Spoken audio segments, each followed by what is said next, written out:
Hello, hello, hello, everyone. Welcome, welcome, welcome. Today, we are very lucky day today. We have a very special guest today in our YouTube channel. Welcome, Betty. Thank you so much, EBM. Yeah, so there will be so many questions, and all the questions will be relating to our lives as immigrants and how we are trying our best to succeed. You know, when you move from one country to another, the purpose is to do better. Yes. So, and the better way is for people who have been in those countries, in those situations, to share some of their journey or things they know might be helpful. So, someone when comes brand new will be able to do that. Okay. Before we start asking questions, I would like you, for yourself to introduce yourself first of all. Okay, EBM. Thank you so much. I'm so honored to be here in your show or channel, and hi, EBM viewers. So my name's Betty. I go by Betty AZ. I'm a YouTuber, and I come from Kenya, somewhere called Thika, and here in the US, I live in Arizona. The great state of Arizona. Yes, and you know what? And The home of above John all, McCain. yes, the desert. You know, this is where. Let me tell you, EBM. This is where you can get roasted live. Yeah. Yeah. Yes. So everyone, before we start, I've put on the comment Betty's channel. So it's Betty AZ channel. You can be able to check. She talks a lot of good things. We do certain things are similar, but she goes deeper because of different experiences. So it is better to learn from different people, different journey, different ways on how to succeed. So please go and subscribe to Betty if today's your first time to come across to her YouTube channel. I've been to her YouTube channel once as a guest, but now she's on my YouTube channel. Okay. So we'll start with the the first part. I'll be asking questions, and then you can ask me questions, and then we can get some questions from the people here. Okay. How many years have you been in the US? Oh, I've been here about almost 8 years now. 8 years now. And it's been good so far. I can't regret it, and that's why I can encourage somebody who is trying to come here and on the journey. It's a good place, and we want more people to join us. It's yes. Do you know on Monday next week, which will be August 16th, will be my 13th year anniversary in the greatest country in the world, here in the US. Wow, So that's amazing. 13 years. Oh, and yeah. No regret in all those. That's so many years. You've been here for a decade. Over. Yeah. And all those years, 8 years I've been in the US. Have you been all in Arizona, or which other states have you lived before? For those I have traveled. Let me tell you, everybody when they come abroad, we all have our goals and the things that we want to do as individuals.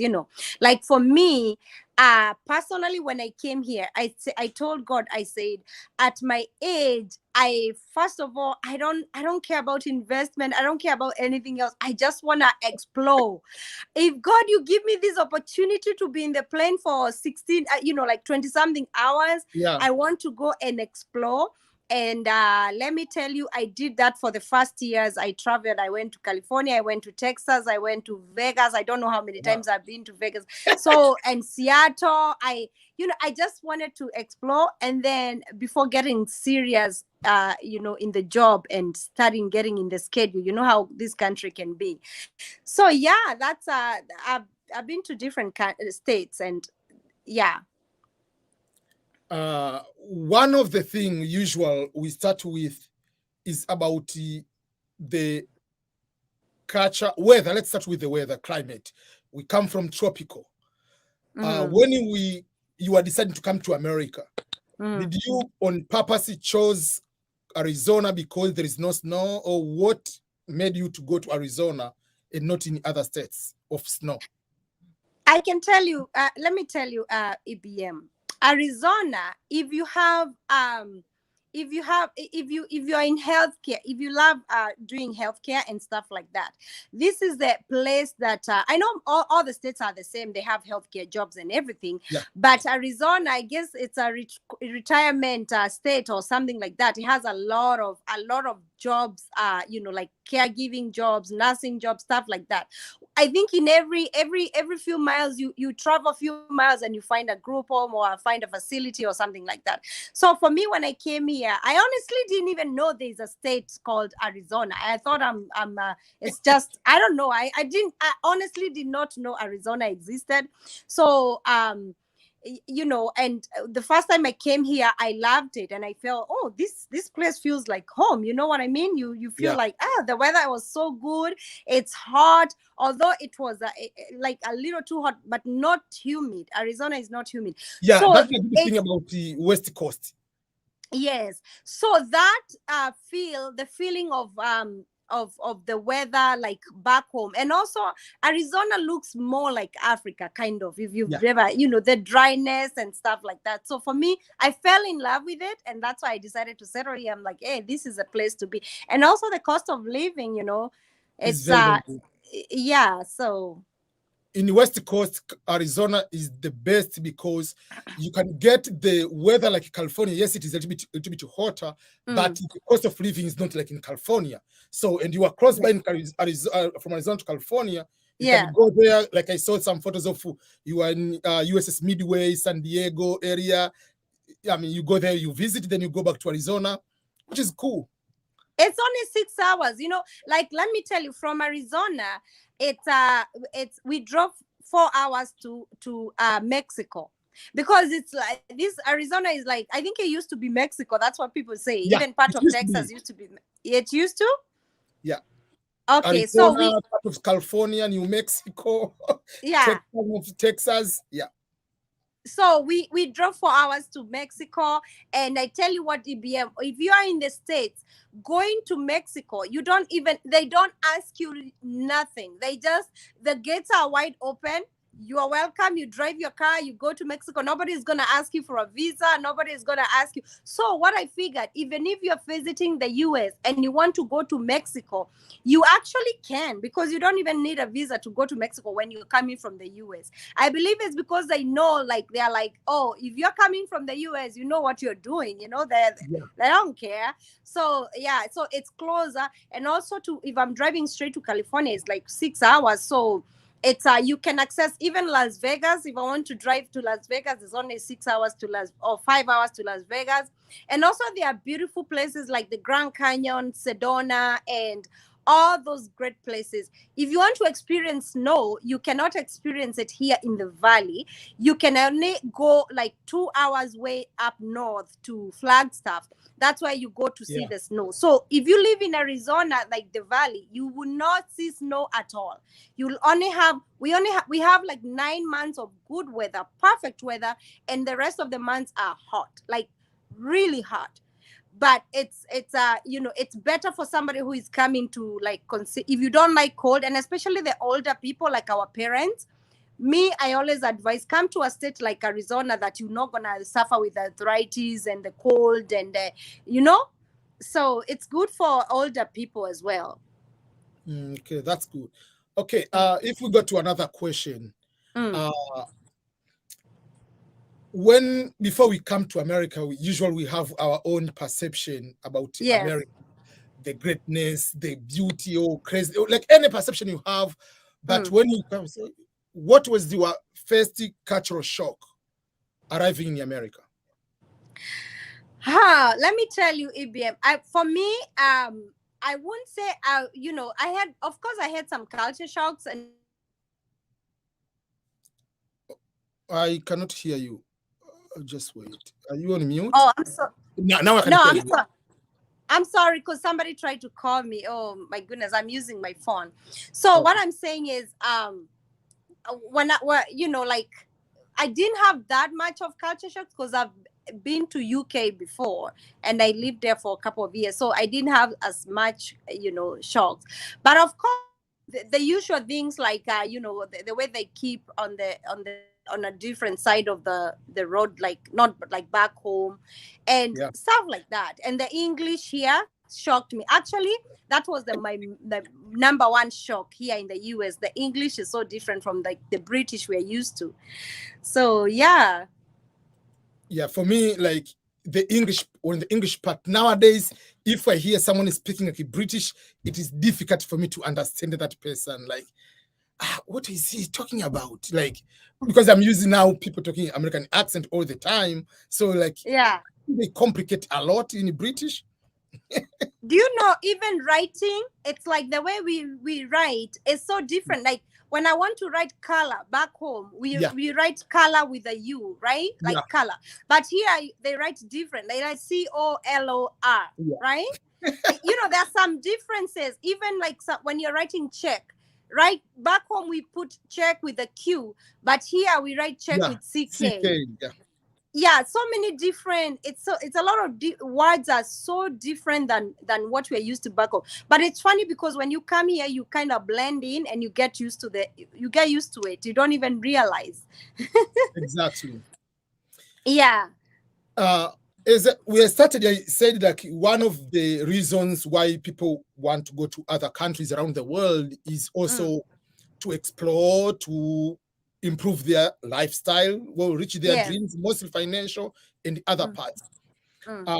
But sometimes when we come to these countries, we assume life is in Africa. Yes. Because I was a bank manager, I have to go to America and I have to wear a tie. I have to go to become a bank manager or become a supervisor.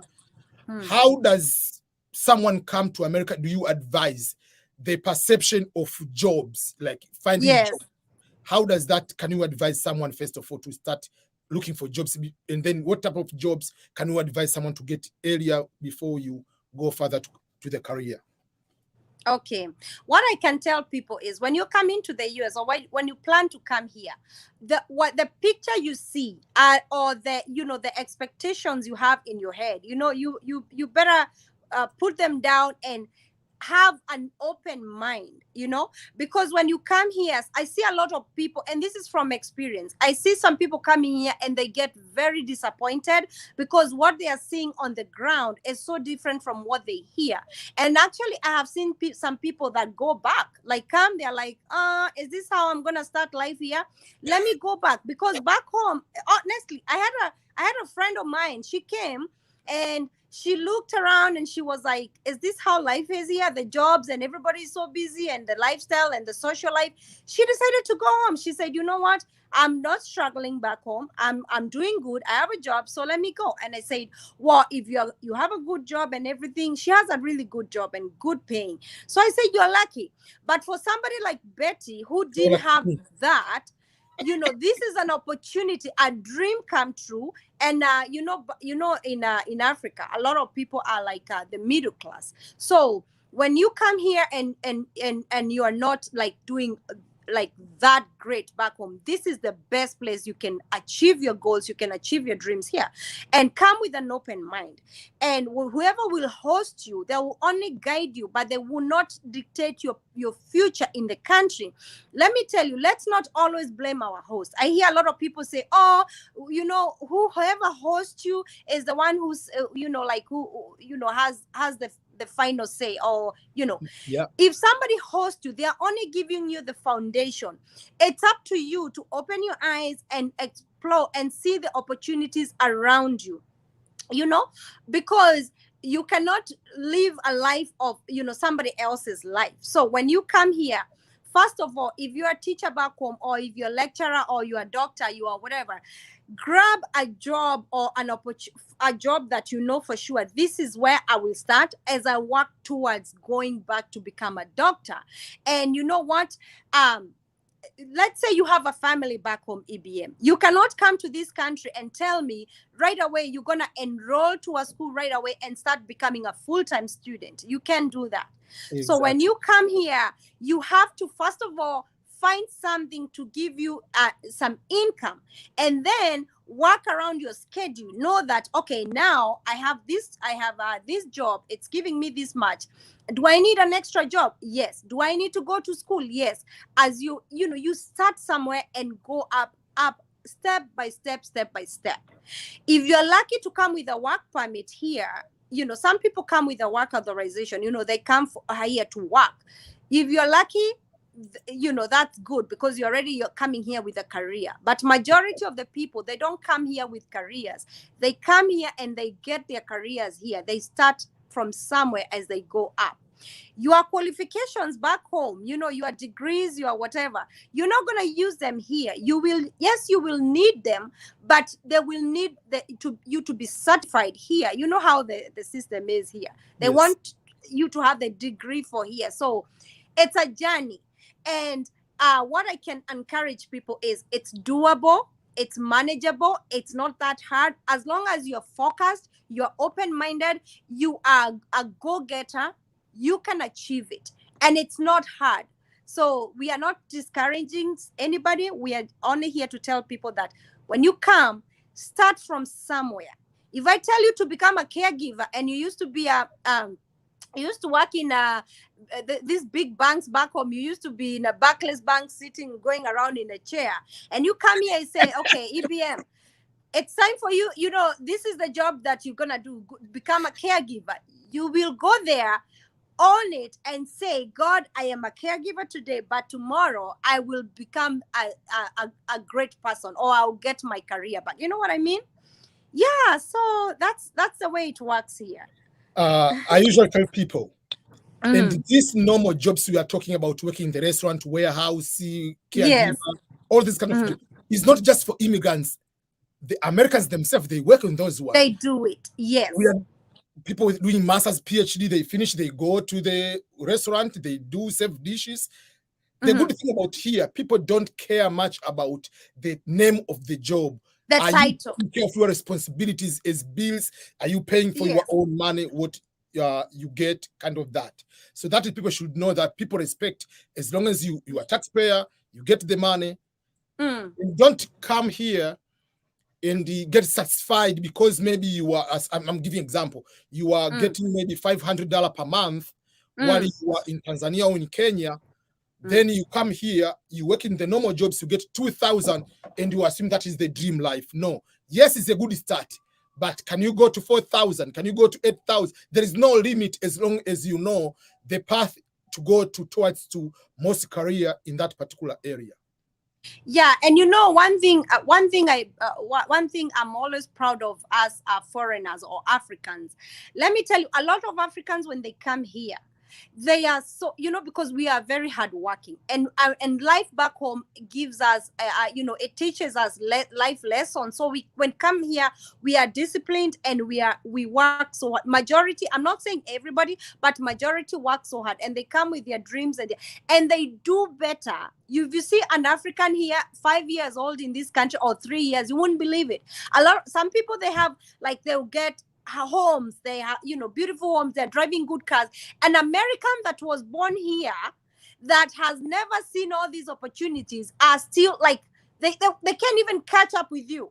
You come to their country, we come here, and we get these opportunities because we can see, we target them when we are back home. By the time we land here, we are onto these opportunities. So I see a lot of Americans, when we go to jobs and stuff like that, you see the way they are living their life, you're like, oh my goodness, you are born here. What's up? What's happening? Somebody telling you, oh, I don't have, you can tell from their stories. You will like, my goodness, these people are born here. How I wish, Yeah. But we do, a lot of Africans, they do so good when they come here. They build their lives, and it's unbelievable. Yeah, it is very, very true. We are talking about jobs in a traditional way to go to find a job. But another thing, there are other things people should know. We see there are immigrants come here, they do business, or they do other type of self-employment or self-jobs, like you can have a group home at home, or you can have your own daycare. or Yes. you can become a foster mother, foster father, foster parent. Can you Mm. explain a little bit about being in those kind of areas? Okay, in the state of Arizona gives you a good chance to do it, an opportunity to do it. And I hear Oregon and Seattle are, one of those states too that you can do do so good when you're self-employed. So when it comes to healthcare in Arizona, it's a good state to start like your own group home, or adult family. In Seattle they call them adult family, or or facility or an agency, or you can start anything you want. And when you talk about group homes, we don't mean only group homes for elderly only. You can start a group home for like developmental disability, or you can start a group home for people with behavioral health, behavioral health. I'm sure you know what I'm talking about. Yes. So there are all these kind of, you can sit down and decide. All you need to do is to get the right training and the requirements that are needed. And most of these jobs are not even hard to, myself, I haven't started a group home, but this is the area that I'm looking at. I'm like, oh my goodness, I need to go for this opportunity. And yeah, you can be self-employed here. A lot of people are becoming very self-employed. Things like driving, even for Uber, like transportation, that is another self-employed. You can be self-employed, you can do Uber, you can do Lyft, things like that. And starting up your own business in America, it's very, very, very it's easy. You can do it. So, and these are the things that I encourage people: become self-employed. For me right now, I am I'm a foster mom, and I cannot tell you that we do fostering for business. It's not. When you're doing fostering, it's a way of helping, opening up your Rewarding. home. Yes, for the community, to help somebody out there who doesn't have a home. When I'm doing fostering, like my home, it's a licensed foster home. So, and some people, they tell me, Betty, can you host us when you come to the state? I can't host because my home is already licensed. For anybody to live in my home, they have to have fingerprint clearance card, and they have to have the training, because in my home I'm doing it for foster. But that is not like a group home, because you're not supposed to depend on of course they give you a reimbursement, and they don't call it salary. So that is not like the business you can do to you don't do fostering for business. You do fostering to kind of help out.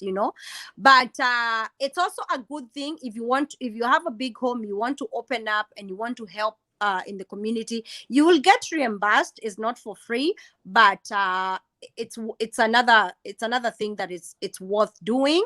So yeah, there are so many opportunities. Businesses in Arizona, people are doing so good. A lot of Kenyans have group homes here, and that is something unusual. Yes, it is easier.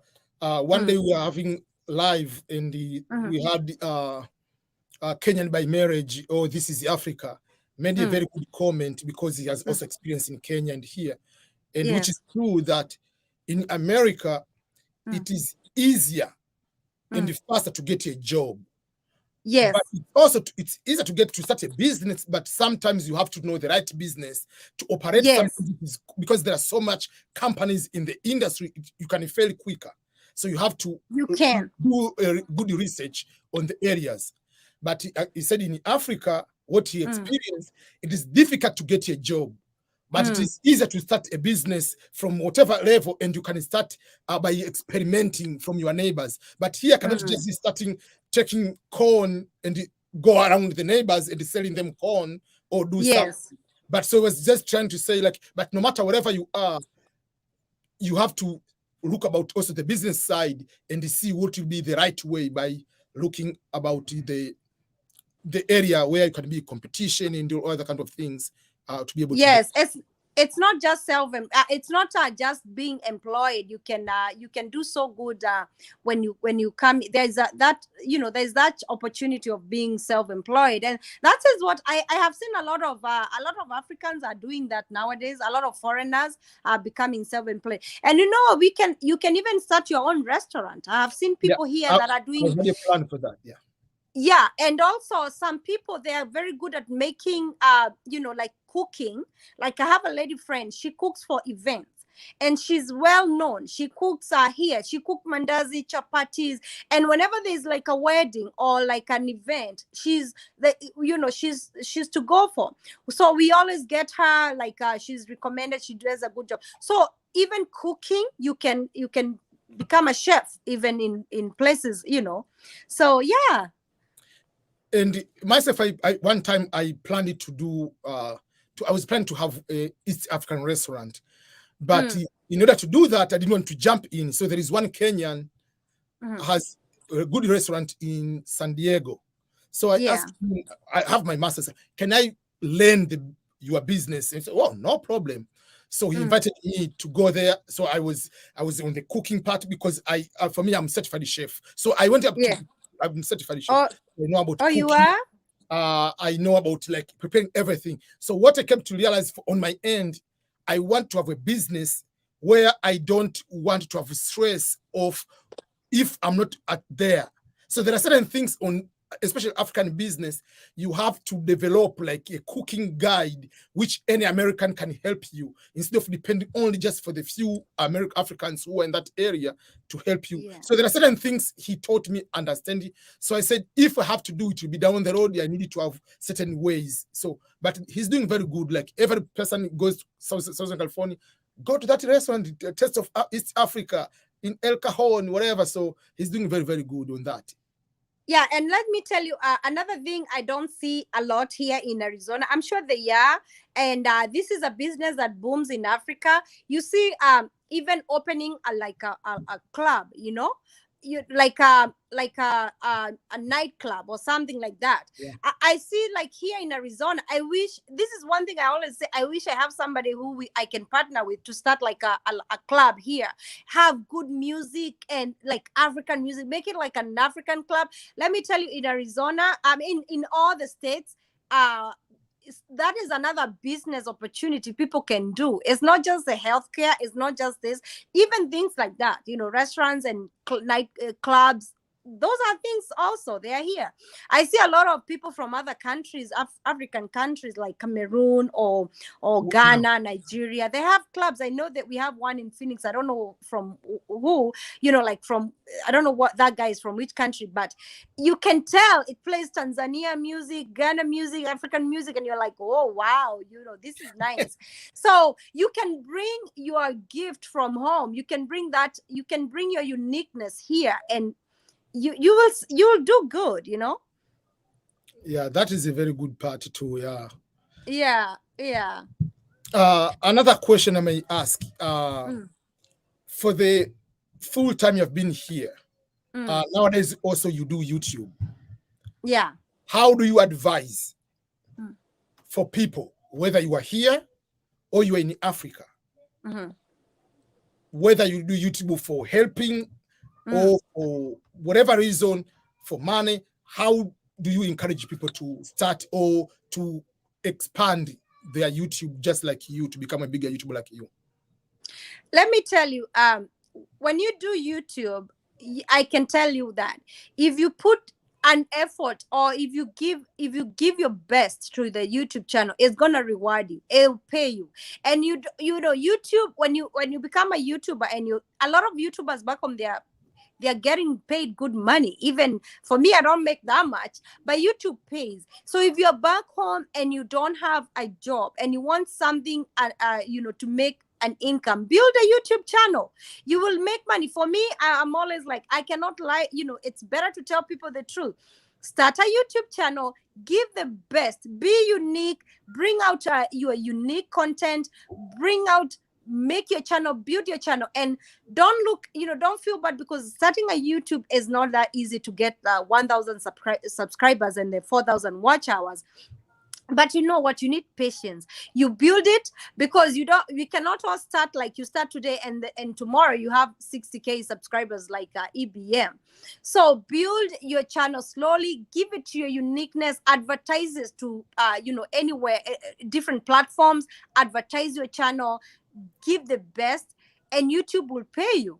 Yeah, YouTube is not free. It'll pay you good money. Like sometime when you make $500 back home, like in Kenya, that's 50,000. That's a salary. You know what I mean? Yeah. Even if you make $200 a month, that's, you know, and the paid, it varies how many, depending on how many views you got. So I can encourage people, grow your YouTube channel, or you can start a YouTube channel, bring out your content, and yeah, you won't regret it. And I usually tell people, let's say you are starting first year college. Yes. In 4 years, you are graduating. Making 500 will be normal if you are really doing YouTube for 4 or 5 years. Yes.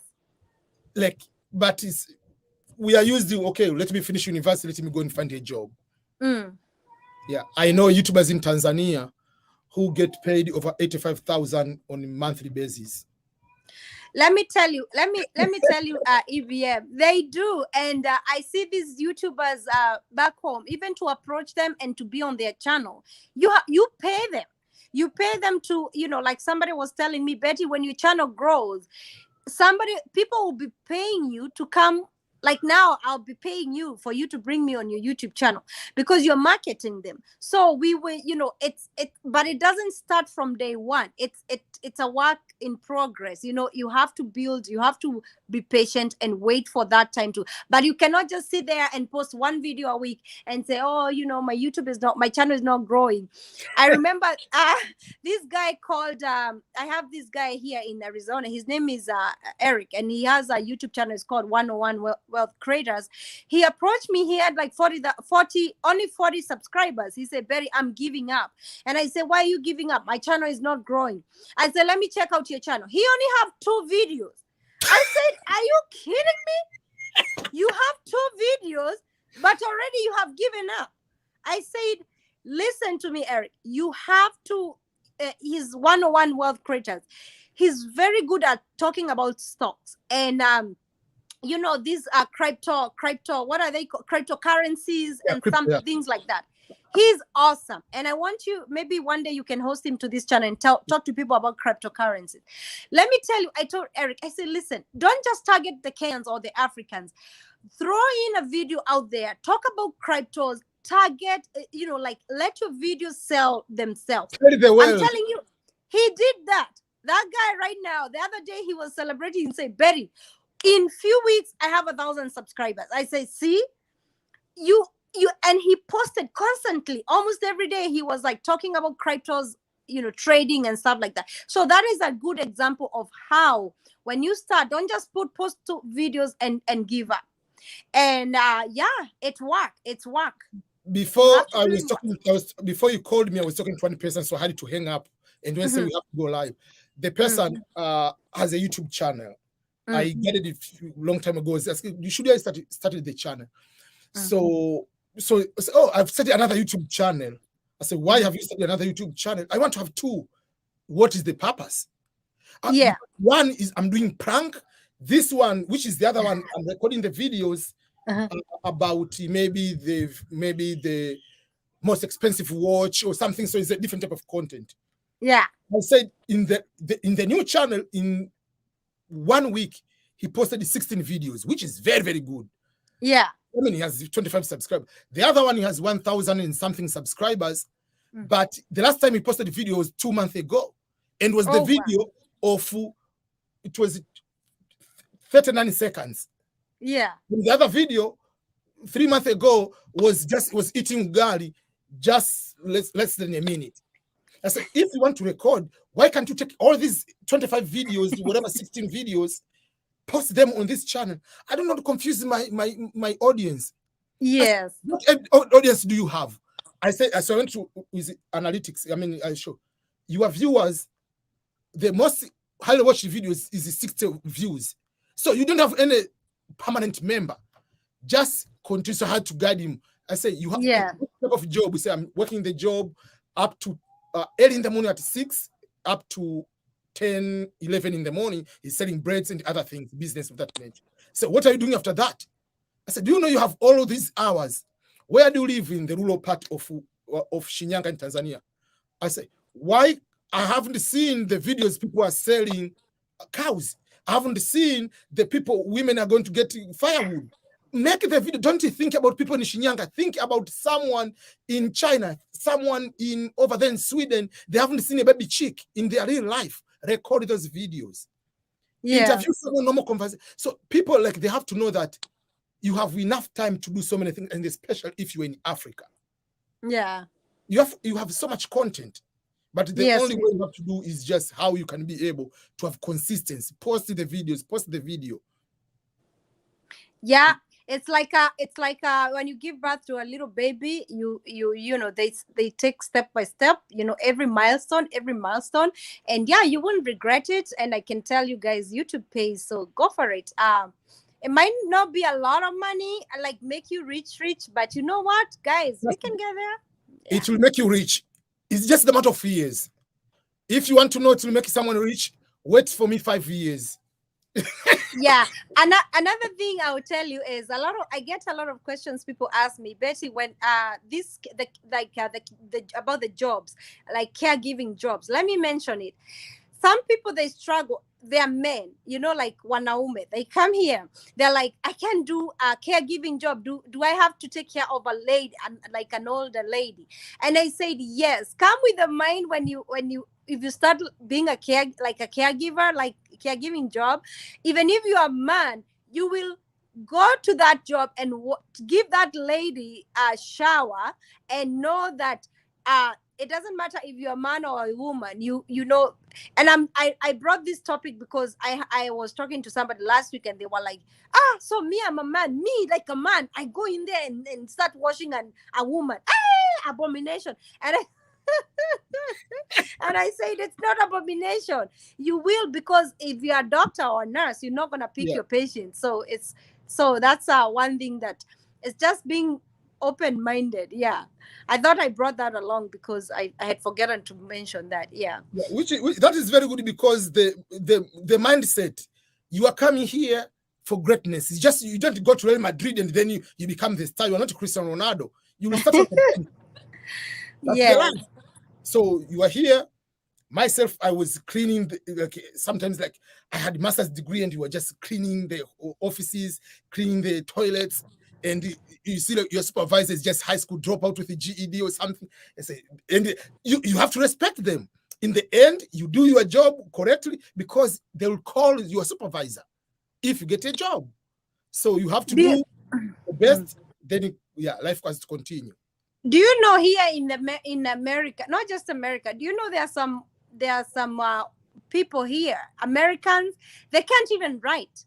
You go to these jobs and they tell you to write notes, and when you compare your notes to their notes, you're like, is this an American? And their English is so good, but the minute they put a pen down, they're like writing things, you're like, my goodness. You know, exactly. And especially like the African Americans, I don't mean to disrespect anybody, but I'm saying most of them, oh my goodness, the English, the grammar, it's so weird. You're like, oh my goodness. So, you know, don't think because you're an African and you can speak good English that you're not qualified, or you are better. You are really good. Yeah. So, do we have any question? Anybody? There is a question from someone here, AJ Scholars. He was asking about how did you come to America? I came. Yeah, let me find this question. Yeah, so that was one of the question. It's a green card. Apply the green card, and that's how I came here. Yeah, so you know, I'm a green card holder, so I came here with a green card. Let me tell you, when people ask you, how did you come to America? It's not about how you came to America. It's about exactly. It's about, you know, the journey. It doesn't matter how you came to America. It doesn't matter if you jumped the wall. It doesn't matter if you came here by green card. All that matters is, what is your goal? What is your focus? What is you know, like, what drives you to achieve all this, you know? And that, let me give the funny story about that. Yeah. Hold on. Somebody's. Oh, my brother is playing music. Let me give you the funny story about usually for me, I usually don't ask that question, but Yeah. people, if they're not in America, they can ask this question. My wife didn't know that there are certain questions you cannot ask immigrant. Yes. So maybe we see some. So, do you have green card? Do you have whatever? So I thought those are not questions you can ask a person. No, you don't ask those Just questions. say, How did you? For me, like it's just like for me, I follow you, America. I say, so how much money do you have? Exactly the much money you have in the bank account, and what you are social again? They can it's not private information, unless someone decided to share. Oh, I'm looking for a job for federal. I will ask, are you a U.S. citizen versus green card? They can ask that question because the jobs in a federal way they require maybe. Do you have any crime? Because there will be a fingerprint and there will be background check. But I cannot just ask you in a normal situation conversation. Okay, so do you have any crime? I mean, no, you cannot ask certain kind of questions. But yeah. Yeah, let me tell you, EBM. One thing, we are proud to be Africans, but sometimes Africans we get very personal and get in somebody's, like in somebody's. What I can say, we ask very personal questions without knowing. But when you come to the US, they become, you're like, people are very sensitive around here. I don't know if you've noticed. When I came here, that is when I learned that there's a bubble. Like somebody telling you, don't get in my bubble. Don't get in my personal space. People are very, very sensitive. And people who are back home, let me tell you, here in the US, people can be so personal. Like, you go to touch somebody and they'll be like, they can make a big deal out of it. And they can even, some people, they can even start, they can sue you. They're like, they touched me. I did not want to be touched, but he touched me. And they can even sue you for that. So when you come to this country, you have to be very careful how, like, even when you're working with a lady, I know back home people like they kind of joke and they like hug you, or a man can just come around you and they just give you a hug and something like that. Here, people will be like, you're getting in my space, and they can make a big deal out of it. So even asking questions about how did you go to the States? Oh, are you green card holder? Are you a US citizen? Are you think here in America, a lot of people don't ask you that because those are personal questions. Not unless I share. Yes. Like when I meet somebody here, they'll be like, oh, what brought you to the States? They are trying to get to know you. Oh, what brought you here? They want to know you in that way. Like, oh, what made you move here? But they cannot ask you, how did you come here? Did you win green card? Are you a citizen? And I see some Africans here, you meet them at the parties, when you go to the party, they'll be like, oh, so do you have a green card? Do you have papers? You're like, don't ask me those questions. It doesn't matter. It doesn't matter how I came here. It doesn't matter if I'm green card holder. I'm here. Oh, the other question, usual. I found a way of answering that because we came through a certain scholarship. So someone asked, so when do you miss home? Do you plan to go? When are you going back home? So usually ask them, where is home? Because God is on the planet Earth, and I'm not in the Mars. I'm still on planet Earth. Go and conquer the world. I'm conquering the world now. Let me tell you, BM. Another funny thing is when you come here to the US, don't assume that somebody is married, because you find people like you can find somebody is a woman you're working with, and you're like, oh, how is your husband? You hear them talking about my wife or my husband.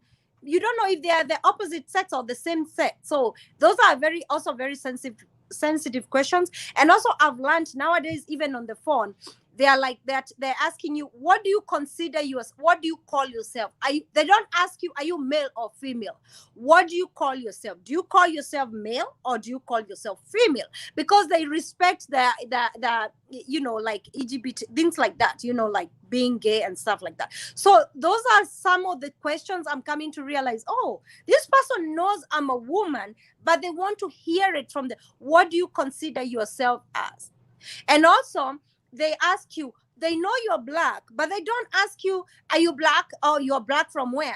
They ask you, what do you consider yourself, your race? They want you to say it yourself, but they come up, the way they structure the question. You get what I mean? You are reminding me when I was in primary school. There is one guy we are studying with. So there are people, because we have a very old ship, which was built by German back, like it has 108 years old. So they came to build it. So the mother of one person so dated the guy, then they had a child. So the child is interracial, kind of that. So, but so then that child became older and had a child. So it's just like my son Benedict married a black person and have a child. So the grandchild, who was like typical, is like us. So when you have to identify, like, why, I don't know, like, are you Mzungu, black, whatever, and the person tiki Mzungu. What? Well, are you Mzungu? We know you eating ugali with us. Like, but my grandfather is white. Get out. So, but here you are given the opportunity. What percentage do you want to call yourself? So the guy was just like, great father is white, but so he's going to put himself like, I'm white.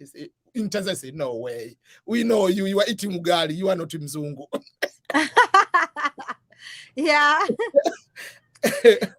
Yeah. Here it's people are very sensitive. Yeah. And people make a very big deal out of and that's another culture shock. People make a very big deal out of nothing.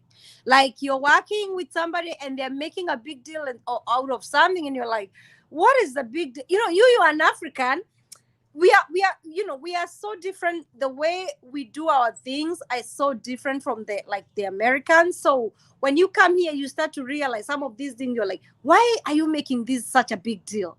But for them, it's a big deal. You're like, okay, I guess. But you learn with time. You learn.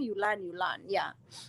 So speaking of that, what are the things on the other side, if they talk, or whether it's food you don't like at all, and maybe sometimes you see like this is kind of another pressure on your end? I didn't get that. Like, I'm giving example. Let me give example. For instance, someone, for Americans, if they say, oh, you have accent, where are you have accent, it depends. Some people, they take it a negative way, some people take it positive way. Because negative, because we see someone can equate accent equals to not knowing English, instead of accent is maybe geographical region. So where are you from? So there are certain things Americans, because maybe they do not know, they can say something, or they can invite you on. I'm giving example. Someone can invite you. I remember they invite you, let's go to the bonfire. What is? I didn't know. I was brand new. What's bonfire? Oh, we got by the beach or some places. We put it like some firewood, whatever. So I asked, is that funny? Like something? Oh, it's cool. I said, that is poverty for me, so I'm not coming. So like, I'm giving an example. There are certain things like for them it's cool, but for you, like, okay, do they know where I'm coming from? Yeah. Okay. That reminds me. There's another lady we worked with. She's a white lady, and then a white lady. She said, "Oh, I want to." She started saying, "Oh, I want to take Betty to what's the name of this show? I can't remember the event. It happens once a year. Oh my goodness, I'm forgetting the name for that event. But she said, I'm trying to think about the name of that event. Sorry, guys, I forgot. But she said, "Oh, I want to take Betty, but because I know she doesn't know what this event is, like what is, because she's from Africa. She doesn't know." And she started going on. So for me, I didn't want to make it a big deal. But let me tell you, because I was sitting with an African American there, oh, she made a big deal out of it. And she was like, you know how they go like that? And she started going, just because you think Betty's from, that is so disrespectful. And she went on and on and on. And I said, oh, please, you don't have to make it a big deal. I'm okay. I understand what she means. Maybe she thought, and I explained to the lady, I said, I wish I had time. We could have gone. You show me, for me to experience it. Honestly, I didn't get it. I didn't take it offensive, but this African American sitting next to me, she took it as an offense. She was like, oh, and she started cursing, and she said, oh, these MFs are crazy just because we are black. And she went on and on and on. And I said, oh my goodness, Jesus.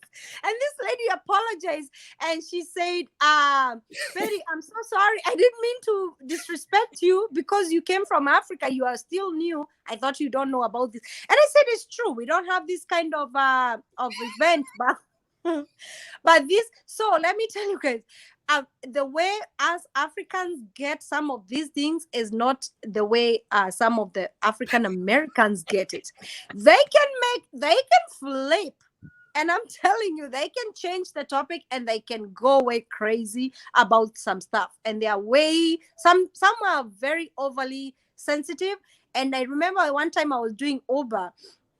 And I told to this lady, I said, oh, what do you think? I mentioned, I said, oh, ask people from Africa.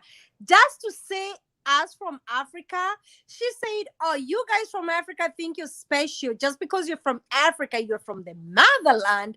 She started making drama out of that.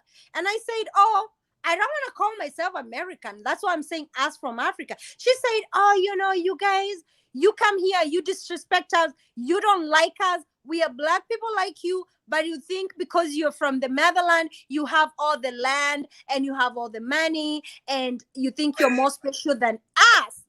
And I said, what is this lady on about? I say, ma'am, I'm sorry. I didn't mean to disrespect. She said, you Africans don't like us and we're black people like you. And I said, oh my God, I'm sorry. So I said, let me drive you and I'll to your destination. And I drove very fast. I dropped her and I was like, bye. Yeah. Speaking of that, in my opinion, in my experience, it's true there is a quarrel between, I usually call African and African American. Yes. For us, we are African from real Africa. But majority of them, they consider them African American. They are not African American. They are Black American because they don't have the father, they don't have the grandfather in any country. So yes, not relate in that particular way. So usually, even like one of the university I was, there are two organizations. There was a Black student organizations where Africans are not part of it. Oh, yeah. African student organization. And it's a common here in America because the agenda of a Black student organization is different from African organizations. Yeah. And again, and you are not considered as Black over there. And for us, it's, oh, we are the original. So it's just like there is something in between. So even the scholarship, when they say Black student scholarships, just go there as African. You see if you will get them. Yeah. You see, if somebody say, I realize a lot of people, they say, oh, I have caught some accent. I know a lot of like Americans, they say, oh, I have caught some accent in when you talk to me. Where are you from? Like they say it in a very like kind of scared, in a very polite way. I have caught some accent. If somebody say that, don't think they're asking you that because your English is bad. It's just because they can tell the difference between an American accent.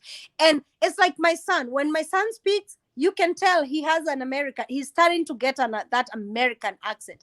But me, when I talk, you can definitely tell. So for me, I don't take offense. I am always very proud to say, oh, I'm Kenyan. I'm from Kenya, period. She said, oh, you're from Africa? I'm not just from Africa. I'm African, but Kenyan. And I like to tell them, oh, Kenya is beautiful. You should visit, It's just the way you take the question. Don't make a big deal out of somebody asking you about your accent. I don't care. It's just like usually, for me, I usually tell it this way. And apart from this, I had myself since before I came to America, but I lived in, the first year was in West Virginia, where 96% is white. So you go to the event, 500 people, 600 people, you are only Black. So I say, you have the option to choose to be a minority or to be a superstar. The decision is yours. Because if a white person goes to a village, he's a superstar. Because he chose to be a superstar. But if he wants to be inferior, I'm not going to be inferior. So everybody wants to talk to me. It's just like when you are, like, just even in school, you go to in a village, you are still like, oh, you're coming from Nairobi. People or girls want to be with you, or guys want to be with you. It's the same thing. So how do you perceive yourself?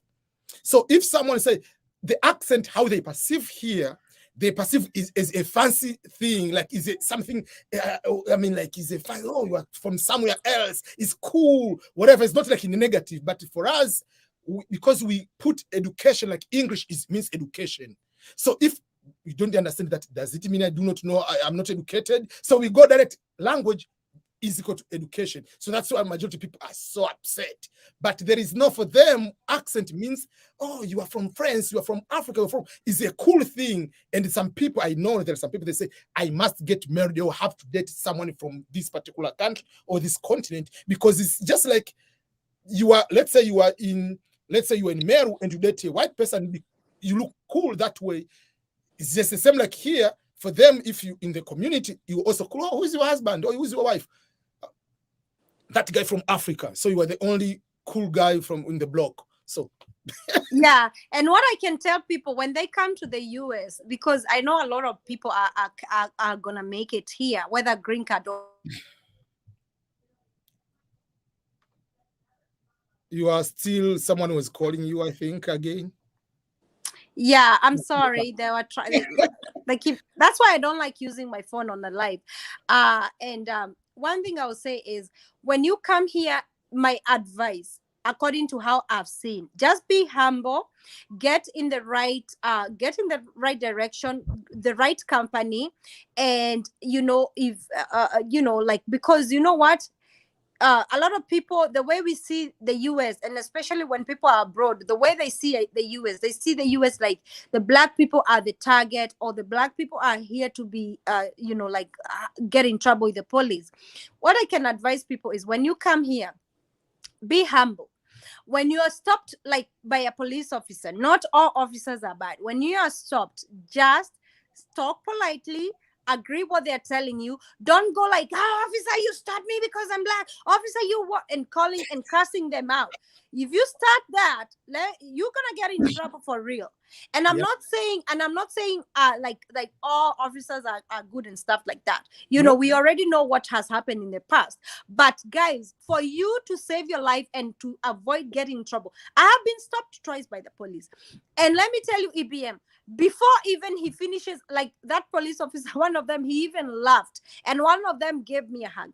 Because as soon as they stopped me, I'm like, officer, you are right, I'm wrong. Oh my goodness, I apologize for everything.